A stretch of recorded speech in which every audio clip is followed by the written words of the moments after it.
রাজ্য লিডারকে সাসপেন্ড করার নির্দেশ দিল কমিশন এবং এদের বিরুদ্ধে ডিসিপ্লিনারি অ্যাকশন নেওয়ার কথা বলা হয়েছে।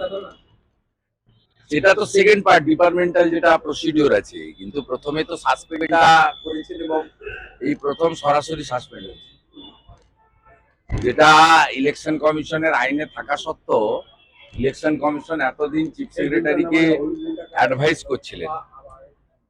এইটা পুরো এসআইআর প্রক্রিয়াতে প্রথম ইলেকশন কমিশন তার পাওয়ার এক্সারসাইজ করেছে। এরপরে ইলেকশন কমিশন চাইলে এফআইআর করতে পারে, এবং যে ইয়ারোরা 7 জন সাসপেন্ড হলেন আমরা জানি খুব বৈধভাবে উপযুক্ত কারণে করেছে। এরা ফেক স্কুল সার্টিফিকেট অ্যাকসেপ্ট করেছে, এরা প্যান কার্ড অ্যাকসেপ্ট করেছেন, এরা এরা অ্যাকসেপ্ট করেছেন নোটারির কাছে এপিডভিট। ইলেকশন কমিশনের যে 13টি গাইডলাইন আছে তাকে সম্পূর্ণরূপে ভাইলেট করেছেন এরা, মূলত তৃণমূলের কথায়, ডিএম বা ডিওদের চাপে, আর নন্দিনী চক্রবর্তীর ইশারাতে, আর নন্দিনী চক্রবর্তীকে দিয়ে পুরো র্যাকেটটা চালাচ্ছেন মুখ্যমন্ত্রী মমতা বন্দ্যোপাধ্যায়। দাদা, বাংলার সীমান্ত বরাবর ফর্ম 7 এর যে সমস্ত অভিযোগ আছে এগুলো দ্রুত নিষ্পত্তি করতে বলেছে কমিশন, মানে এটা নিয়ে কি হবে মনে করছেন? না, তার তো পদ্ধতি আছে, আরপি অ্যাক্টে তো বলা আছে। ইলেকশন কমিশন এসআইআর প্রক্রিয়াতে সম্পূর্ণভাবে যা করেছেন তার সমস্ত সিস্টেম বলা আছে।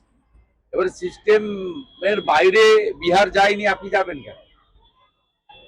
দাদা, কোনো রাজ্যে আমি অনেকবারই বলেছি ইলেকশন কমিশনের কোনো ফাইল মুখ্যমন্ত্রীর টেবিলে যায় না, ওটা সরাসরি এক্সিকিউট করতে হয় অ্যাডমিনিস্ট্রেশনকে, যার নেতৃত্ব দেন চিফ সেক্রেটারি। এখানে মনোজ পন্থ থেকে নন্দিনী চক্রবর্তী এরা ইলেকশন কমিশন সংক্রান্ত সমস্ত ফাইল মুখ্যমন্ত্রীর কাছে পাঠান এবং মুখ্যমন্ত্রী সরাসরি হস্তক্ষেপ করেন, যেটা ভারতবর্ষের কোনো রাজ্য হয় না, এবং জাতীয় নির্বাচনের সময় প্রধানমন্ত্রীও করেন না, সেটা এই রাজ্যে করা হয়। তাই ইলেকশন কমিশন এই প্রথম টাইট দেওয়ার ব্যবস্থা নিয়েছেন, এবং মুখ্যমন্ত্রী যা করছেন পুরো এসআইআর প্রক্রিয়াতে বাংলাদেশি মুসলিমদের এবং রোহিঙ্গাদের বাঁচানোর জন্য করছেন। আমরা এটা বিরাট সংখ্যায় বাদ যাওয়া উচিত। এটা কি বাদ যাবে? ফর্ম 7 গুলো বাদ যাবে না যাবে আমরা লক্ষ্য রেখেছি, বাদ না গেলে তো ব্যবস্থা আছে।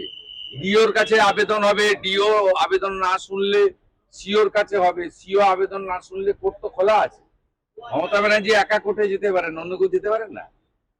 দাদা, বাংলার সীমান্ত বরাবর দেখলাম যে বাংলাদেশের বেশিরভাগ জায়গাতেই জামাতরা জয়লাভ করেছে, এবং ভারতে যে আমরা যদি দেখি বাংলার মালদা, মুর্শিদাবাদ, নদিয়া এই সমস্ত জায়গায় জমি না দেওয়ার জন্য কাঁটাতার খোলা রয়েছে। ফলে জামাতের জয় কি বাংলার আকাশে সিঁদুরে মেঘ, কিংবা জাতীয় নিরাপত্তা নিয়ে এখনো কোনো হেলদোল নেই? এপারের জামাত ওপারের জামাত দুটো মিলে মিশে একাকার হয়ে গেছে, ও সেই কারণে কাঁটাতারের বেড়ার জমি না দেওয়ার ফলে এপারের জামাত ওপারের জামাতকে জিতিয়েছে, মানে তৃণমূল, সঙ্গে এখন হুমায়ুন কবির জুটেছে।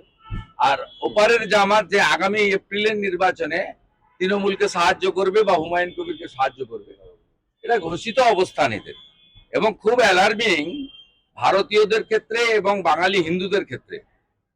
কোচবিহারের সিতাই বর্ডার থেকে শুরু করে আপনার ওখানে আপনার চাপাই নবাবগঞ্জ থেকে দিনাজপুর হয়ে আমাদের হিলি পার্শ্ববর্তী রংপুর থেকে শুরু করে একদম পুরো মেট্রোপল বর্ডার পর্যন্ত এলাকাতে প্রায় 90% আসনে জামাতের লোকেরা জিতেছে, যারা নারীর অধিকার স্বীকার করে না, মহিলারা শিক্ষিত হোক কর্মে যাক স্বীকার করে না, যারা বোরখাতে মহিলাদেরকে ঢেকে রাখতে চায় এবং যারা শরিয়া আইন চালু করতে চায়, সেই লোকেরা জিতেছে। এটা পশ্চিমবঙ্গের ক্ষেত্রে খুব মারাত্মক, অ্যালার্মিং। এবং কিছুদিন আগেই হরিহর পাড়াতে খাজেরি মাদ্রাসাতে আপনার 7 শেখ গ্রেপ্তার হয়েছিল, সে একজন জঙ্গি আনসারুল বাংলার সঙ্গে যুক্ত, সেখানে ভোটার তালিকায় নামও তুলেছে, 3 বার ভোট দিয়েছে। সব মিলিয়ে আমাদের আসন্ন নির্বাচনে আমাদের জাতীয় সুরক্ষা এবং হিন্দুদের সুরক্ষা ভবিষ্যতের প্রশ্ন যুক্ত। তাই পশ্চিমবাংলার রাষ্ট্রবাদীরা ঐক্যবদ্ধভাবে এবারে নির্বাচনে জামাত টুকে এখান থেকে উৎখাত করবেন, এই বিশ্বাস আমাদের আছে।